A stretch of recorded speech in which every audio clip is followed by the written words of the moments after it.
Hello दोस्तों, हमारे BSc एजी का सेकेंड ईयर का फर्स्ट सेमेस्टर का कोर्स है स्टैटिस्टिक्स का। उसका एग्ज़ाम आने वाला है और एग्ज़ाम के लिए हमको प्रिपरेशन करना है। तो फटाफट प्रिपरेशन करने के लिए मैं आपके लिए वीडियो लेके आया हूँ, जिसमें हम लोग सबसे पहले स्टार्ट करेंगे टाइप्स ऑफ कंप्यूटर से, क्योंकि इससे हर एक साल एक क्वेश्चन तो आता ही है। तो इसके लिए सबसे पहले हम पढ़ेंगे टाइप्स ऑफ कंप्यूटर। तो टाइप्स ऑफ कंप्यूटर जो है वो दो बेसिस पे होता है। सबसे पहला on the basis of data processing and on the basis of science. Data processing के बेसिस पे तीन टाइप्स के कंप्यूटर होते हैं। सबसे पहला एनालॉग कंप्यूटर, फिर डिजिटल कंप्यूटर, फिर हाइब्रिड कंप्यूटर। वहीं पे साइंस के बेसिस पे चार टाइप के कंप्यूटर्स होते हैं: micro computer, mini computer, main frame computer and super computer. तो हम लोग स्टार्ट करते हैं डेटा प्रोसेसिंग से और इसको हम लोग एक्सप्लेन करेंगे अभी। तो हम स्टार्ट करते हैं इसके पहले टाइप, जो कि बेस्ड ऑन डेटा प्रोसेसिंग में हम स्टार्ट करते हैं एनालॉग कंप्यूटर से। तो जो एनालॉग कंप्यूटर्स होती हैं वो कंटिन्यूअस डेटा के साथ डील करती है। कंटिन्यूअस डेटा जैसे कि हम देखते हैं स्पीडोमीटर, हमारा जो स्कूटी या बाइक का जो स्पीडोमीटर होता है उसमें हम कंटिन्यूअस स्पीड ऊपर जाता है नीचे आता है, तो उसके लिए जो यूज़ होता है वो होता है analogue computers. Analogue computers continuous data के साथ काम करते हैं। वहीं फिजिकल क्वांटिटीज़ के साथ काम करते हैं। जैसे कि हम देखते हैं कि थर्मोमीटर्स, जो वोल्टेज होता है, वोल्टेज जो अप डाउन होता है, तो सब में हम फिजिकल क्वांटिटीज़ होती हैं और इसको मेज़र करने का काम एनालॉग कंप्यूटर करता है। वहीं इनकी एक्यूरेसी जो होती है ना, वो लो एक्यूरेसी होती है। ये एक्यूरेटली एकदम परफेक्ट रिजल्ट्स नहीं दे पाते हैं। वहीं पे यूज़ फॉर स्पेशल पर्पस, मतलब इनका काम स्पेशल चीज़ों के लिए ही होता है। स्पीडोमीटर का काम सिर्फ बाइक में आएगा और अलग जगह हम उसका यूज़ नहीं कर सकते। थर्मोमीटर सिर्फ एक जगह हमारा टेम्परेचर नापने में काम आएगा, अलग जगह उसका यूज़ नहीं कर सकते। तो स्पेशल पर्पस के लिए इनका काम होता है। फिर फास्टर देन डिजिटल कंप्यूटर, ये फास्ट होते हैं डिजिटल कंप्यूटर से, क्योंकि जो सेकेंडों में जो प्रोसेसिंग होती है कि कितना स्पीड है, कितना टेम्परेचर है, उसको सेकेंडों में हमको डिनोट करते हैं, बता देते हैं। इसलिए ये फास्टर होते हैं डिजिटल कंप्यूटर से। लो और नो स्टोरेज कैपेसिटी, इनमें कोई भी स्टोरेज कैपेसिटी नहीं होता है, अगर होता भी है तो बहुत ही कम। जैसे कि हम देखते हैं कि थर्मोमीटर में कोई स्टोरेज कैपेसिटी नहीं होती है, लेकिन रेडियो में थोड़ी ऐसे स्टोरेज कैपेसिटी हो सकती है। इसका एग्जांपल है थर्मोमीटर, स्पीडोमीटर, रेडियो एक्सेट्रा। तो इसको आप एग्जाम में इस तरह से लिख सकते हैं एनालॉग कंप्यूटर्स को। अब बात करते हैं डिजिटल कंप्यूटर्स की। तो जो डिजिटल कंप्यूटर्स हैं, डिजिटल कंप्यूटर में डिस्क्रीट डेटा के साथ हम काम करते हैं। डिस्क्रीट मतलब कि अलग अलग जो डेटा होती हैं उनके साथ ये काम कर जाता है और ये बाइनरी डिजिट्स पे काम करता है। बाइनरी डिजिट्स में क्या क्या आते हैं? 0 और 1। ये जितनी भी काम है वो 0 और 1 के बेसिस पे ही करता है। वहीं पे हम देखें तो एनालॉग कंप्यूटर्स में लो एक्यूरेसी होती है, तो डिजिटल कंप्यूटर्स में बहुत ही ज़्यादा हाई एक्यूरेसी होती है। ये जो भी आपको रिजल्ट देगा एकदम परफेक्ट रिजल्ट देता है। वहीं पे एनालॉग कंप्यूटर्स हम स्पेशल पर्पस के लिए यूज़ करते थे, डिजिटल कंप्यूटर को हम जनरल पर्पस के लिए यूज़ करते हैं। जनरल कैलकुलेशन हो गया, हमको म्यूजिक सुनना है, हमको वीडियोस देखने हैं, तो हम डिजिटल कंप्यूटर्स का यूज़ करते हैं। अब जो एनालॉग कंप्यूटर थे वो डिजिटल कंप्यूटर से फास्ट हुआ करते थे, तो सिंपल सी बात है कि डिजिटल कंप्यूटर एनालॉग कंप्यूटर से स्लोअर काम करेंगे और इनमें लो या फिर स्टोरेज कैपेसिटी होती ही नहीं थी एनालॉग कंप्यूटर्स में। लेकिन डिजिटल कंप्यूटर्स में हाई स्टोरेज कैपेसिटी होती है। इनमें आज के डेट में हम टीबीज में भी डेटा स्टोर करके रख सकते हैं, टेराबाइट्स में। इसका एग्जांपल है PC, laptop, phone, smart watches. जितने भी स्मार्ट चीज़ें हम देखते हैं सब में हम डिजिटल कंप्यूटर्स का यूज़ देखते हैं। अब हम बात करते हैं हाइब्रिड कंप्यूटर्स की। तो जो हाइब्रिड कंप्यूटर्स हैं, हाइब्रिड कंप्यूटर्स कंटिन्यूअस और डिस्क्रीट डेटा दोनों के साथ काम करते हैं। मतलब कि इनमें जो है वो एनालॉग कंप्यूटर और डिजिटल कंप्यूटर दोनों के फीचर्स होते हैं। तो जो हाइब्रिड कंप्यूटर्स हैं ये एनालॉग कंप्यूटर की तरह फास्ट होते हैं और डिजिटल कंप्यूटर की तरह एक्यूरेट होते हैं। तो दोनों मिलके कहाँ काम आते हैं, इनका यूज़ कहाँ होता है? तो हम हॉस्पिटल्स में जो मशीन्स देखते हैं साइंटिफिक कैलकुलेशंस के लिए, रडार सिस्टम में जो एरोप्लेन्स, जेट्स होते हैं, उनके रडार सिस्टम में हाइब्रिड कंप्यूटर्स का यूज़ होता है। इसके एग्जांपल क्या है? तो जो हम पेट्रोल पंप पे जो मशीन्स देखते हैं वो क्या होती हैं? हाइब्रिड कंप्यूटर्स होती है। देखिएगा वो एकदम एक्यूरेट रिजल्ट देती है। 1 लीटर मतलब 1 लीटर, ना एक बूंद ऊपर ना एक बूंद नीचे। वहीं पे जो उसका डेटा प्रोसेसिंग होता है बहुत ही फास्ट होता है, आप खुद देखे होंगे पेट्रोल पंप्स पे। तो ये है एग्जांपल हाइब्रिड कंप्यूटर का। तो टाइप्स ऑफ कंप्यूटर में हमने डेटा प्रोसेसिंग को देख लिया है और समझ लिया है।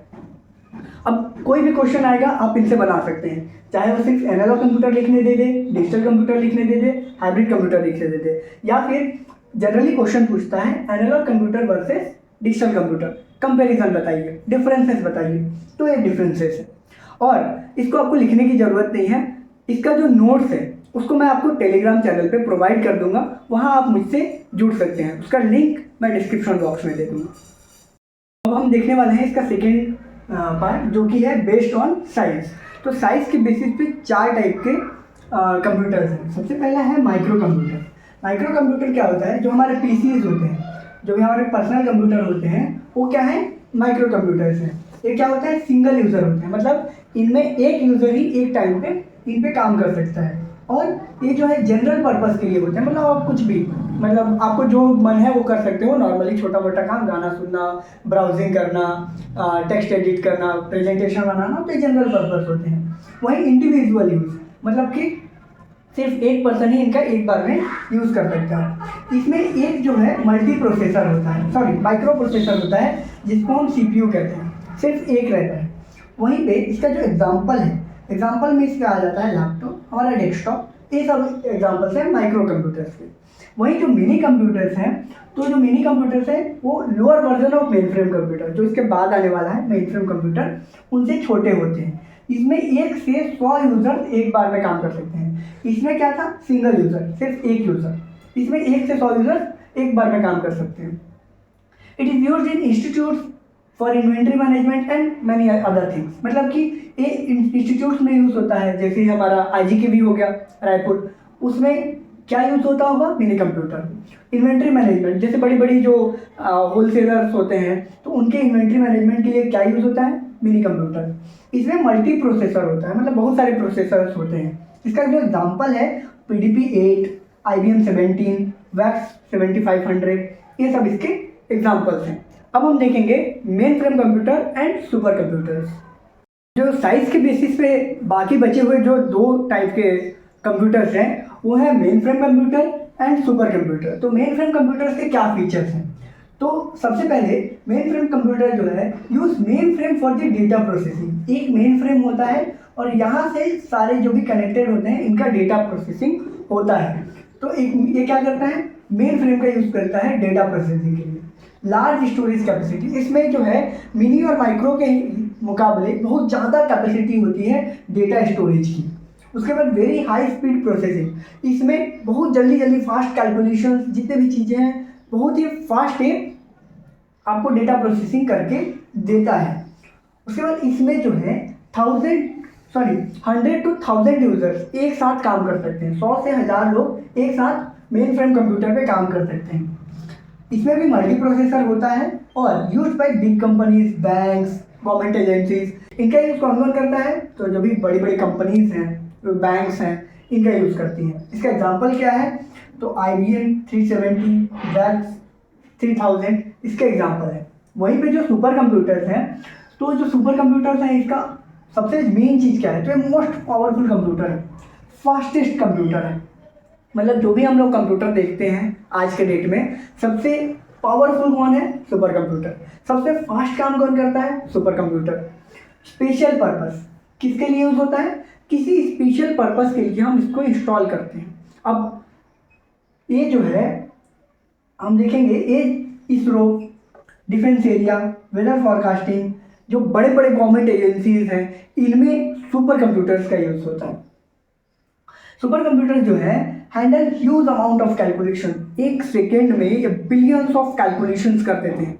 अब इनका यूज़ अगर इसरो करती है तो कैसे करेगी, जैसे रॉकेट जब डिलीवर होती है, जब रॉकेट छोड़ा जाता है स्पेस में, तो उसमें पर सेकेंड कितने सारे कैलकुलेशंस होते हैं, जिसको बाकी का कंप्यूटर्स हैंडल नहीं कर सकते। इसलिए हम सुपर कंप्यूटर्स का यूज़ करते हैं। तो क्या होगा, ह्यूज अमाउंट ऑफ कैलकुलेशन को हैंडल कर लेती है। एबिलिटी ऑफ 4000 माइक्रो कंप्यूटर्स, मतलब अगर हम 4000 माइक्रो कंप्यूटर्स को एक साथ जोड़ दें तब जाके एक सुपर कंप्यूटर बनेगा। अब आप ऐसा इमेजिन मत कीजिएगा कि 4000 को जोड़ ही दिया जाए, क्योंकि वो पॉसिबल नहीं है। इसके लिए अलग से चीज़ें आती हैं, अलग से चीज़ें बनती हैं, इतनी इसकी कैपेसिटी है। फिर इसमें भी मल्टी प्रोसेसर होते हैं, बहुत सारे प्रोसेसर इसमें एक साथ काम करते हैं। और ये जो है मोस्ट एक्सपेंसिव कंप्यूटर है, बहुत मिलियंस ऑफ डॉलर में इसका वो प्राइस है, जिसको हम आम इंसान कभी भी अफोर्ड नहीं कर सकते। कई बार तो जो छोटे छोटे हम देश देखते हैं अफ्रीकन कंट्रीज, वो भी इसको अफोर्ड नहीं कर पाती हैं। फिर ये इसको हम लोग कहाँ यूज़ करते हैं, तो इसरो इसका यूज़ करती है। डिफेंस एरिया जो रडार सिस्टम है वहाँ इसका यूज़ होता है। वेदर फॉरकास्टिंग, जो भी हम पहले से प्रेडिक्शन करते हैं कि क्या वेदर होने वाला है, इसको कौन प्रेडिक्ट करता है, सुपर कंप्यूटर। इसका एग्जांपल क्या है, तो इसका एग्जांपल है क्रे-1। ये दुनिया का सबसे पहला सुपर कंप्यूटर था, जो कि 1976 में इसको पहली बार बनाया गया था। वहीं पे इंडिया का जो पहला सुपर कंप्यूटर था वो था परम, जो था 1990 से 1991 के बीच में इसको बनाया गया था। तो ये हो गए हमारे टाइप्स ऑफ कंप्यूटर। इससे कोई भी क्वेश्चन आ जाए अब आप उसको सॉल्व कर लेंगे। इसके जो नोट्स हैं वो मेरे टेलीग्राम चैनल पे मिल जाएगा, तो नीचे आप लिंक से जाके उससे जुड़ सकते हैं और वहाँ पे आपको इसका नोट्स मैं प्रोवाइड कर दूँगा। Thank you so much. और आपको नोट्स बनाने की भी ज़रूरत नहीं पड़ेगी, आप सिर्फ पॉइंट्स को याद कर लें तो इसको आप अपने लैंग्वेज में एक्सप्लेन कर सकते हैं। तो अगर आप चाहें तो इसको भी नोट कर सकते हैं। अगर डिटेल नोट चाहिए तो मैं टेलीग्राम पे दे दूँगा, तो वहाँ जाइए, देखिए। और अगर वीडियो पसंद आ रहा हो, अगर आप चाहते हो कि मैं ऐसी ही वीडियोस आपके लिए लाता रहूँ, तो आप प्लीज़ चैनल को सब्सक्राइब कर दीजिए, क्योंकि ये एक फेज़ है, हमारा स्टार्टिंग फेज़ है चैनल का। इसमें हमको आपकी सपोर्ट की बहुत ज़्यादा ज़रूरत है।